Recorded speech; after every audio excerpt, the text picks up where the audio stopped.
Rabbi şrah li sadri və yassir li əmri və hlul uqdətən min lisani yefqahu qavli, əmmə ba'd. İlk öncə Allah Azza və Cəllədən istəyirik ki, Allah Azza və Cəllə etdiyimiz ibadətləri qəbul etsin. Allah Azza və Cəllə bizi burada xeyirli torpaqlarda, mübarək torpaqlarda bir araya gətirdiyi kimi Allah bizi Firdevs cənnətlərində də bir araya gətirsin. Və bugün qısa olaraq xatırlatmaq istədiyim çox müsəlmanlarda bizimizdə şahid olduğumuz şeylərdən birisi kibir haqqında olacaq. Və kibir elə bir şeydir ki, Allah Azza və Cəllə kibir əhlini cənnətə daxil etməyəcək. Yəni, kibir insanın cənnətə girməsinə manidir. Kibir insanın cəhənnəmə girməsinə səbəbdir. Və kibir nədir? Ki, kibir insanın haqqa qarşı böyüklənməsi, necə Peyğəmbər sallallahu aleyhi və səlləm xəbər verib, və insanları küçük görməsi, insanlara xor baxması. Və niyə görə bu məsələni deyə bilərsiniz ki, bu mövzunu niyə seçdik, niyə bu məsələdən danışırıq? Çünki insanlarda görürsən, şahid olursan ki, fərqli bir bəldəyə gələndə orada olan aşağı təbəqədə olan insanlara özünün də xəbəri olmadan bir xor baxış var. Məsələn, adam Hindistanlıdır, adam Pakistanlıdır. Baxırsan ki, müsəlman insan, özünə müsəlman deyən insan kibirin nə olduğunun fərqində deyil. Yəni, o bilmir ki, onu alçatdıqca, onu küçük gördükcə, bunlar belədirlər, bunların başında problem var, bunlar nə bilim nədirlər. Onlara xor baxdıqca öz nəfsini insan əksində ucaldır. Yəni, bizdə bu yoxdur, biz dəhşətik. Bizdə nə bilim nədir, bizdə belədir. Fəqət baxırsan ki, fərqli insanları o küçümsəməsi ilə, o alçatması ilə üstə gəl elə ləfizlər istifadə edir ki, o onun dilini başa düşmür axı, düzdür? Başa düşmədiyinə görə baxırsan ki, təhqir eləyir. Hansı ki, onun dilini başa düşsə, mümkün deyil, o adam onu təhqir eləyə, sən onu təhqir eləyə bilməyəcəksən, düzdür? Yəni, sənin millətindən birisi olsa təhqir eləyə bilərsən, deyə bilərsən, sən axmaqsan, səfehsən, başın işləmir, nə bilim nə. Ona cəsarət eləyə bilməyən insan, özündən biraz daha fəqir, biraz daha kasıb, biraz daha insanı baxırsan təhqir eləyir, axmaqlıqla, səfehliklə və həmin insan bura gəlib Allaha ibadət eləməyə. Təsəvvür elə, ibadətə gəlmiş olduğu yerdə Allahın cənnətindən özünü məhrum eləyə bilir. Yəni, kibir, nəfsi bəyənmək, nəfsi, yəni mən birini pisləyirəmsə, mən ondan yaxşıyam ki, özümü pisləyirəm. Mən ondan daha onu özümdən daha aşağıda görürəm ki, onu pisləyirəm və nəfsimi bərabərində uzaldıram. Ona görə müsəlman insan kibirdən qaçmalıdır. Çünki kibir, cəhənnəm kibir əhlinin yeridir. Cəhənnəm kibir əhlinin yeridir. Cənnət isə, cənnətin qapıları bağlıdır kimə? Kibir əhli olan insanlar. Allah Azza və Cəllə onların üzünə baxmayacaq. Və Peyğəmbər sallallahu aleyhi və səlləm deyir ki, onlar qiyamət günü bir milçək qədər olacaqlar. Yəni, o qədər kiçiləcəklər, o qədər bükəcək ki, Allah Azza və Cəllə onları sanki bir milçək olacaqlar, o qədərə düşəcəklər. Təsəvvür elə bu dünyada övünən, bu dünyada özünü bəyənən, milləti ilə övünən, xalqı ilə övünən bir insan o gün gəlir, Allah Azza və Cəllə onu bir milçək edir. Nədən dolayı? O dilinə sahib çıxa bilmədiyindən dolayı, insanları küçümsədiyindən dolayı. Bəzən küçümsəmək dillə olmaya bilir. Yəni, mən dilimlə səni pisləməyə bilərəm, onu pisləməyə bilərəm. Amma mənim hal və davranışlarım, ona baxış tərzim, baxışımla onu küçümsüyürəm. Baxışımla. Necə Allah Azza və Cəllə öz əzəmətli kitabında baxışlardan xəbərdar olduğunu Allah Azza və Cəllə bildirir. Allah xaincə gözləri, xaincə baxan gözləri və mə tuxfis sudur və sinələrdə gizlənənləri bilir. Yəni, Allah bilir ki, sən ona niyə baxdın. Düzdür? Mən başa düşməyə bilərəm. Sən niyə o adama elə baxdın ki? Düzdür? Sən niyə onun arxasından göz süzdün? Mən anlamaya bilərəm. Amma o içində olan kibri Allah bildi. Və qiyamət günü insan bundan hesaba çəkiləcək. Ona görə biz bəzən etdiyimiz şeylərin fərqində olmuruq. Danışırıq, deyirik, gülürük, küçümsüyürük. Lakin bilmirik ki, mələklər onu qeyd etdi. Mələklər onu yazdı. Və qiyamət günü həmin insan gələcək. Düzdür? O Pakistanlı var, ələ saldığın. Qiyamət günü gəlib, dilini başa düşməyib onu təhqir eləmsən. Dilini başa düşməyib onu təhqir eləmirsən, düzdür? İndi gəl bu insandan haqq hesablaş. Və təsəvvür elə ki, həmin insan da müsəlmandır. Təsəvvür elə. Yəni, təsəvvür eləsən bir etmiş olduğun əməllə sadəcə bunun hesabından insan qurtulmağa çalışsa nə qədər böyüdür, nə qədər çətindir, düzdür? Adam sənə halallıq verməsə, adam səndən haqqını tələb eləsə, ona görə insan gələ əlinə, dilinə, qoluna, qəlbinə, hər bir şeyinə sahib çıxsın. Gəlmişik bu yerlərə nə üçün? Allaha qulluq etmək üçün, Allaha ibadət etmək üçün, təmizlənmək üçün təsəvvür elə yüklənirsən və geri qayıdırsan. Özündə necə sələflər deyirdilər ki, vallahi bizim üçün ən qorxulu şey odur ki, bizim bilmədiyimiz günahlar, hansılar ki, bilmirik də onları nə eləmişik, bildiyimiz günahlardan bizə daha çətin gəlir. Hətta sələflərdən birisi ağlayır, dostu soruşur ki, niyə ağlayırsan? Deyir, vallahi bilmədiyim günahlarımı xatırlamağa çalışıram. Onlar məni daha çox məyus edir. Çünki deyir, bildiyim günahlar asandır. Gələcəm Allaha tövbə eləyəcəm ki, ya Rabbi məni bağışla, bunu elədim. Allahım məni əff et, bunu elədim. Bir də var bilmədiyim günahlar. Onların hesabı necə olacaq deyir, onu düşünürəm deyir. Yəni, bilmədiyim günah nədir? Mən burada Pakistanlı ilə, Hindistanlı ilə ələ salmışam, eləmişəm. Günah olduğunu bilməmişəm axı. Düzdür? Getmişəm, yaşamışam, ömür, qiyamət günü gəlib ki, Pakistanlı, o ələ saldığın taksidə, yemək yerində ələ saldığın adam hardadır? Qarşındadır. Bilmədiyin günahla insanın qarşılaşması həqiqətən çətin olan bir şeydir. Yəni, bildiyin şeyi insan tövbə eləyə bilir. Bəs bilmədiyin, fərqində olmadığın, ona görə insan gələ neynəsin? Necə Allah Azza və Cəllə buyurur ki, mə yəlfizu min qavlin illə lədeyhi rəqibun atid. Elə bir tələffüz edilən şey yoxdur ki, onu yazmaq üçün hazır duran mələklər olmasın. Sən elə bir söz, elə bir tələffüz etdiyin cümlə yoxdur ki, o ağızdan çıxsın, amma mələklər onu unutsun. Və qiyamət üçün gedəsən onunla qarşılaşmayasan. Belə bir şey yoxdur. Hətta sələflər deyirlər ki, vallahi biz qorxurduq ki, o xəstələnəndə ağzımızdan çıxan inilti var, sızı, ağrı, acı, inildəmək. Vallahi deyir, qorxuruq ki, qiyamət günü onunla qarşılaşacağıq. Təsəvvür elə, dəftərə onun düşməyindən ehtiyat edirdilər. İndi sən təsəvvür elə ki, insanı küçümsüyürsən, təhqir edirsən, səfeh, axmaq, nə bilim nə, bunlar belədirlər, bunlar elədirlər. Və təsəvvür edirsən, bu müəyyən bir şəxsdir. Müəyyən bir şəxsdir. Və qorx ki, o müsəlmandır. Və qiyamət günü gəlir. Hesab necə çətindir? Ona görə insan fərqində olmalıdır etdiyi şeylərin. Nə edir, nə danışır. Təmizlənmək üçün gəlmiş olduğu yerdə insan günahla gələ qayıtmasın. İnsanın kibirləndiyi zaman Allahın ondan məhrum etdiyi şeylər var. Yəni kibir olaraq sadəcə axirət cəzası deyil. Kibrin elm əhli deyir ki, bu dünyada insana gələn cəzaları var. Ən böyük cəza odur ki, həmin kibir əhli olan insanları Allah öz ayətlərindən yayındırır. Nə deməkdir bu? Sən oxuyursan, fəqət Allahın nəyi murad etdiyini anlamırsan. Allah səni məhrum edib. Allah Azza və Cəllə özü deyir ki, kibir əhlini, kibirli, təkəbbürlük göstərənləri öz kitabımızdan yayındıracaq deyir. Təsəvvür elə, sən kibir əhlisən, təkəbbür əhlisən, kitab oxuyursan, Allahın ayəsini oxuyursan, Allah səni yayındırır. Nə deməkdir yayındırır? Oxuya bilərsən, fəqət oxuduğunu fəhm eləməyəcəksən. Oxuduğunu, Allahın murad etdiyi şeyi anlamayacaqsan ki, Allah nə demək istəyirdi. Ona görə elm əhli deyir ki, bidət əhlinə baxsaz, bidət əhlinə, xüsusən təkfirçilərə, xüsusən murciyələrə, cəhmiyələrə görəcəksən ki, deyir, onların dilindən Allahın ayəti düşmür. Düzdür, danışır ayə gətirir, danışır Qurandan gətirir, danışır sünnədən gətirir. Fəqət deyir, gətirmiş olduğu şeylər Allahın murad etdiyi şeylər deyil. Yəni Allah Azza və Cəllənin bildirmədiyi, Allah Azza və Cəllənin murad etmədiyi şeyi neyniyir? Gətirir sənin önünə çıxardır. Nədən dolayı? Çünki Allah onun etdiyi təkəbbürlük səbəbi ilə onun ağlında olan o şeyi qaldırıb. Məsələn, olur, çox oturur, danışırıq da bir təkfirçidir, bir murciyədir. Öz-özümüzə sual veririk, düzdür? Subhanallah. Bunu başa düşmür yəni. Düzdür? Qardaş, mən buna bu qədər şey danışıram. Bu adam bunu anlamır. Məsələ səndə deyil. İbn Abbas da gəlsə, düzdür? Necə ki İbn Abbas təkfirçilərin yanına getdi də, düzdür? Xavariclərin yanına getdi. Nə dedilər? İbn Abbasdan daha gözəl din anlata bilərik biz? Mümkün deyil. İbn Abbas onlara din anlatdı. Ən sonda dedilər ki, İbn Abbasın geyindiyi paltara bax. Bahalı paltar geyinib bizim yanımıza gəlib. Təsəvvür elə, adam gəlib səni deyir ki, sən cəhənnəmə gedirsən. Sən Peyğəmbər sallallahu aleyhi və səlləm sənin haqqında şədid hədisləri var. İlişdikləri şey nədir? İbn Abbasın paltarına bax, gözəl libasını geyinib, gözəl libası ilə gəlib, nə bilim nə, düzdür? Nəyin müqabilidir? Allahın fəhmi qıtlaşdırmağın müqabilidir. Yəni Allah o pərdəni örtdükdən sonra, Allah Azza və Cəllə o bəsirəti bağladıqdan sonra sənin yanına İbn Abbas da gəlsə, sən başa düşməyəcəksən. Çünki sənin gözünü bağlayan Allahdır. Sənin qulağını bağlayan Allahdır. Ona görə biz bəzən başa düşmürük ki, o təkəbbür. Niyə görə? Məsələn, təkfirçilərdə bir kibir var da, düzdür? Məsələn, təkfir eləyib, qəribədir vallahi. Gedib orada oturan demokrata salam verəcək. Gedib orada oturan Varavskoy aləmi görəndə öpüb qucaqlayacaq.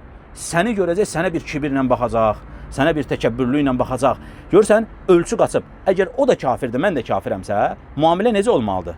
Eyni olmalıdır, ona daha pis olmalıdır. Çünki o daha şədid kafirdir, düzdür? Təsəvvür elə, onu öpən adam sənə elə kibirlə baxır ki, elə bir sən Əbu Cəhilsən. Nədir bunun tərəzisi? Qalxıb, altı üstünə gəlib vallahi. Səbəb nədir? Çünki kibirindən dolayı, haqqa qarşı kibirləndiyindən dolayı, insanları küçüm duruma düşürdüyündən dolayı Allah Azza və Cəllə onun bəsirətini bağlayıb. Haqqa batilə isə haqq da onu geyindirib, fərqində deyil. Və bütün bidət firqələrində həmən bu şeylər mümkündür. Necə elm əhli deyir ki, onlara baxsan bidət əhlinə, görəcəksən ki, onların heç bir zaman tərəzisi düz göstərmir. Bir tərəfə qoyur, o bir tərəfə ağır gəlir, o birisi tərəfə qoyur, bu birisi tərəfə ağır gəlir. Yəni dini altı üstünə gətirib. Yaşanması gereken kimi yaşamır. Niye? Çünkü etmiş olduğu kibirden dolayı Allah Azze ve Celle onun əqlini, Allah Azze ve Celle onun əqlini örtüb. Ona göre mühümdür ki, insan kibirden qaçsın. Kibrin insana getirdiği en büyük müsibət insanın əqlinin qıtlaşmasıdır. Bu hətta bizdə də ola bilər. Düzdür? Bir şey oxuyarsan anlamazsan. Ya ben bunu necə oldu? Mən niyə anlamıram bunu? Necə olub? Niyə Allah Azze ve Celle məni onu anlamağıma mane olur? Sən oxuyursan ama anlamırsan. Düzdür? Yani oxumaq ayrı şeydir. Əzbərləmək ayrı şeydir. Anlamaq ayrı şeydir. Oxuyursan, əzbərləyirsən amma anlamırsan. Deməli, anlamağın o kilit nöqtəsi kimin əlindədir? Allahın əlindədir. Allah istəsə anlayacaqsan, Allah sənin önünü bağlasa anlamayacaqsan. Deməli, biz bilmədiyimiz yerlər ola bilər ki, orada kibirlənə bilərik. Və Allah da bunun səbəbiyle bizi məhrum edə bilər. Düzdür? Səbəbi axtaranda öz nəfsimizdə axtarmalıyıq ki, nədir səbəb? Niyə mən anlamıram? Niyə mənim əqlimdə, mənim düşüncəmdə? Bəzən insan deyir, necə oldu mən bu səhvə düşdüm? Necə oldu mən bu sözü dedim? Vallahi insanlar olub ki, qardaşlarımızdan 50 yaşı var, 50 yaş. Elə bir cümlə işlədib ki, yəni mən əminəm ki, evə gedib o peşman olmaması mümkün deyil. Yəni 50 yaşında adamın quracağı cümlə deyil bu. Niyə insana Allah bəzən kiçik duruma düşürdür? Düzdür? Sən kiçik duruma düşürsən də 50 yaşında insanın deməyəcəyi bir sözü 20 yaşında olan insanların yanında deyəndə məgər Allah səni küçültmədi? Məgər sən kiçik duruma düşmədin? Kiçik duruma düşdün. Nəyin müqabilində? Sən mütləq bir yerdə kibirlənmisən. Allah da səni ehtiyac olduğu zaman Allah Azze ve Celle səni alçaldır. Yəni kibrin insana getirdiği en büyük şey insanın əqlinin qıtlaşması, başa düşməməsi və ikincisi Allah'ın onu mütləq günün birində Allah onu kiçik duruma düşürdür. Yəni baxırsan ki, adam o insanlara üstdən aşağı baxan, o kibirlə yürüyən, heç kimi bəyənməyən insanı günün sonunda Allah elə bir hala getirir ki, insanların içinə çıxacaq halı qalmır. İnsanların içərisində gezəcək halı qalmır. Səbəb o vaxtında etdiyi kibir. Əl-cəzəu min cinsil əməl. Qarşılıq, mükafat əməlin cinsinə görədir. Yəni nə inirsənsə bu həyatda mütləq günün birində ondan qarşılaşacaqsan. Hələ bu dünya, axirət cəzası bildik. Düzdür, axirətdə insana verilən cəza nədir onu bildik. Bir də bunun dünyalıq olan cəzaları necə şiddətlidir. Düzdür, Allah əqli örtür, başa düşməyin qarşısını alır. Allah səni günün birində küçük hala salır. Bəzən elə insanın dilindən sən küçük duruma düşürsən ki, insan təəccüb edir ki, subhanallah, mən bu adama salam verməzdim. Düzdür, amma gün gəldi, Allah onun dilindən insanların içərisində məni rüsva etdi. Ona görə kibrin insana getirdiyi müsibət, bəla çoxdur və bu onlardan bir neçəsidir. Necə Peyğəmbər sallallahu aleyhi və səlləm deyir ki, kim kibirlənərsə, Allah onu alçaldar, kim təvazükarlıq edərsə, Allah Azze ve Celle onu ucaldar. Həqiqətən də təkəbbürlüyün ziddi nədir? Təvazükarlıqdır da. Necə sələflər deyərdilər ki, təvazükarlıq elə bir şeydir ki, İnsanda nə qədər çox olsa Allah onu bir o qədər ucaldacaq. Bəzən olur o müsəlmanların içərisində təvazu sahibi birisi olur. Baxırsan ki, adamı dindirməsən dinmir. O qədər təvazudur. Heç kimdən bir işi yoxdur, heç kimə sataşmağı yoxdur. Amma o adamı görəndə sevinirsən. O adamı görəndə içinə fərqli bir sevinç gəlir. Elə istəyirsən ki, onu qucaqlayasan, elə istəyirsən ki, onu görəsən, elə istəyirsən ki, o məclisdən durub getməsin. Düzdür? Səbəb nədir? Allah o qulu sənə sevdirib. Niyə? O Allah'ın hədlərini qoruduğundan dolayı, o insanlara kibirlə yaxınlaşmadığından dolayı, o təvazu əhli olduğundan dolayı Allah onu ucaldıb. Allah onu ucaldandan sonra Allah Cəbraili çağırıb, mən falan kəsi sevirəm, sən də onu sev dedikdən sonra mən kiməm ki, o gələcək, mələk mənə onun sevgisini qəlbimə yerləşdirəcək. Mənim anarı sevməmə ehtimalım var. Artıq anarı Allah sevibsə, onu mələklərinə sevdiribsə, mələklər gəlib o sevgini mənim qəlbimə qoyandan sonra mən kiməm ki, anara qarşı sevgi bəsləməyim? Yəni deməli qəlbə sevgini qoyan və qəlbdən sevgini çıxardan aləmlərin Rəbbi olan Allahdır. Və tam tərsi, Allah əgər mənim qəlbimə əlinin vəlinin nifrətini yerləşdiribsə, onu mənim gözümdən salıbsa, onu mənim qəlbimdə ona qarşı bir kin oyadıbsa, mən kiməm ki, əlini vəlini sevim? Deməli, bütün işlər və ilallahi turca'ul umur, bütün işlər sonunda Allaha qayıdır. Düzdür? Eləcə də insanların sevgisi, insanların məhəbbəti, insanlara olan qəzəb hamısı Allah Azze ve Celle'nin izin verdiyi qədərdir. Allah istəsə səni ucaldacaq. Vallahi sən dünyanın elə bir ucunda yaşaya bilərsən ki, necə ki Veys Qarani. Düzdür? Sahabə deyil. Allah Resulü sallallahu aleyhi ve sellem'i görməyib. Amma Resulullah sallallahu aleyhi ve sellem elə bir şəkildə onu dəyərə mindirib ki, üzərindən 1500 il keçib, biz mübarək Mədinə torpağında oturub, hələ də onun haqqında danışıb ona rəhmət oxuyuruq. Ömər radiyallahu anhu kimi bir adam gedir, ona çatır, deyir ki, Peyğəmbər sallallahu aleyhi ve sellem dedi ki, ona çatan ondan dua istəsin, desin ki, o onun haqqında dua eləsin. Deməli, Allah istədiyini ucaldır, istədiyini isə Allah Azza və Cəllə alçaldır. Tarixə baxdığımız zaman nə qədər insanlar təvazökarlıq ediblər, Allah onların qədrini o qədər ucaldıb. İmam Əhməd bir gün tələbəsinə deyir ki, indi deyir, səni elə bir adamın yanına aparacam ki, deyir, sən yer üzərində ondan daha xeyirli bir insan görməmsən. Məni deyir, aldı deyir, İmam Şafinin yanına apardı. Mən deyir, İmam Şafinin yanına çatanda onların arasında olan diyaloqa baxdım. Və sonra deyir, öz-özümə dedim ki, vallahi İmam Şafi də səndən daha xeyirlisini görməyib. Təsəvvür elə, İmam Əhməd onu ucaltdı, Allah da onu ucaltdı. Təsəvvür edirsən axı, necə böyük bir şeydir. Sən bu dünyada birisini ucaldırsan, Allah da başqalarının dili ilə səni ucaldır. Bugün insanların ucala bilməməsinin səbəbi nədir? Hamının dili bir-birindədir. Filan kəs, o kimdir ki? Filan adam, o filan dəvətçi, filan elm tələbəsi, hamının dili bir-birindədir deyə həsəd var, göz götürməmək var, bir çox səbəblər var da, düzdür? Həmin o səbəblərin sonucunda elə bilir ki, özü ucalır.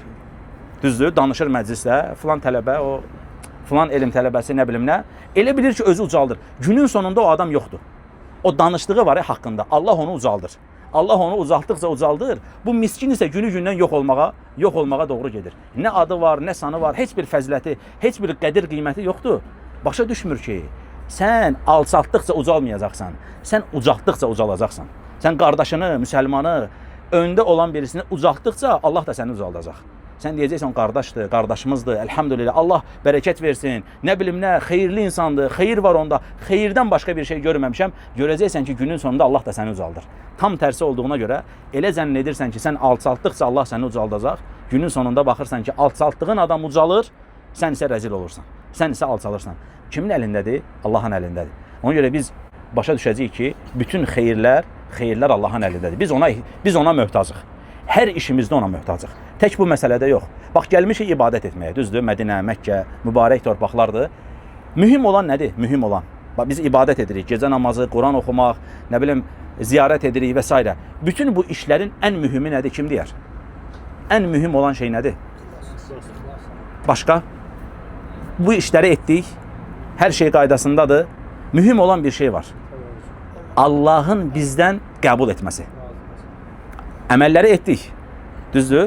Əməl etdikdən sonra Allah qəbul elədi, yoxsa yox. Əməl eləmək nə var ki?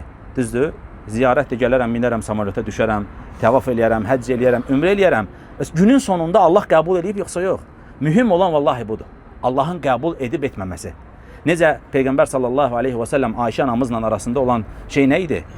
Necə Peyğəmbər sallallahu aleyhi və səlləm ayə oxuyur, o kəslər ki, etməli olduqlarını edirlər deyir və qəlbləri qorxu içərisindədir. Ayşə anamız deyir ki, ey Allahın Rasulü, onlar içki içənlər, zina edənlər, bunlar da mı yəni? Qəlbləri qorxu içərisindədir. Yox deyir, ey Sıddıqın qızı. Bunlar o kəslərdir ki, əməl edirlər və sonra da qəlbləri qorxu içərisindədir ki, görəsən Allah qəbul elədi, yoxsa yox. Təsəvvür elə, qəlb niyə qorxur? Allah qəbul elədi, yoxsa yox. Bütün işlərin sonucu Allaha qayıdır.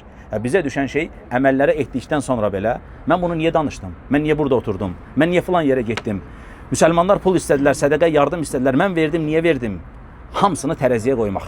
İnsan tərəziyə qoyanda, insan ölçəndə, tartanda, tərəzi ilə hesab kitab eləyəndə məsələ aydın olur ki, məsələ əməli etmək deyil. Sən ola bilər ki, ayda 100 min sədəqə verirsən. Sən ola bilər ki, ayda 1 manat sədəqə verirsən, düzdür? Məsələ odur ki, Allah hansını qəbul elədi, hansını eləmədi. Mühüm olan şey budur. Allahın qəbul edib etməməsi. Bizə düşən şey, əməllərimizin, etdiyimiz şeylərin, etmədiyimiz şeyləri günün sonunda tərəziyə qoymaq və Allaha gözəl bir əməl təqdim etmək. Necə Adəmin 2 oğlu, düzdür, neynəmişdi? İkisi də Allaha əməl təqdim etmişdi. Fəqət Allah birini qəbul etdi, birini qəbul etmədi. Əməli qəbul olunan, əməli qəbul olunmayana nə dedi? Allah yalnız müttəqilərdən qəbul edir. Təsəvvür elə, Allah yalnız müttəqilərdən qəbul edir. Yəni səndə bir problem var deyə Allah qəbul etməyib. Yoxsa Allah adildir, Allah zalım deyil, Allah qullarına zülm etməz. Elə bir şey yoxdur ki, zərrə miskal o qiyamət gün tərəzidə olmasın. Ona görə Allah müttəqilərdən qəbul edir. Biz də gücümüz yetdiyi qədər müttəqilərdən olmağa çalışacağıq. Bax, qardaşlar olacaq ki, indi inşallah Allah nəsib eləsə ömrəyə gedəcəklər. Haram bəldəsi elə bir bəldədir ki, o bəldədə insan gələ normal yerdə günahlardan qaçındığından daha çox qaçınsın. Çünki oranın əcri böyük olduğu kimi, oranın günahı da bir o qədər böyükdür. Necə sahabələrdən İbn Məsud kimi, İbn Abbas kimi sahabələr qorxurdular o haramın ərazisində yaşamaqdan. çıxırdılar xaricə, orada yaşayırdılar. Niyə belə elədiklərini soruşanda, çünki o bəldənin hörmətindən, o bəldənin orada edilən günahların daha çox böyük olması səbəbilə qorxduqlarına görə oranı tərk edib başqa bir yerdə yaşayırdılar və yalnız ibadət üçün ora gedirdilər. Yəni ona görə o yerdə xüsusən insan gözünə sahib çıxmalıdır, xüsusən insan dilinə sahib çıxmalıdır, qulağına sahib çıxmalıdır ki, ta ki o bəldə qorunan bəldədir. O bəldənin bir hörməti var və insan gələ orada daha çox günahlardan çəkinsin. Çünki günahla Allah Azza və Cəllə edilən dualar, asiliklə xüsusən elə bir bəldədə Allaha edilən asiliklər həmin o duaların qəbul olmasına da manidir. Əgər biz bir şeylər Allahdan istəyəcəyik, Allaha dua eləyəcəyik, həyatımızla bağlı, axirətimizlə bağlı, mütləqdir ki, günahlardan Allaha tövbə eləyək. Çünki Allah bizə nemət verib, Allah bizi öz evinə, Allah Azza və Cəllə muvaffaq edib gəlmişik və həmin o torpaqda da Allaha asilik eləsək, sonra Allaha dua eləsək, sanki birisi sənə yaxşılıq edir, sən isə ona pislik edirsən. Mütləq nə lazımdır? İnsan Allaha tövbə eləsin, Allahdan bağışlanma istəsin və sonra Allah Azza və Cəlləyə dua eləsin. Allahdan istəyirəm ki, Allah bizi eşidib faydalan qullardan etsin. Allah Azza və Cəllə bizi ixlaslı qullardan etsin. Bu günə qədər nə qədər nəfsimizdə kibir olub Allah bizi bağışlasın. Və axiru davanən elhamdülillahi rabbil alemin.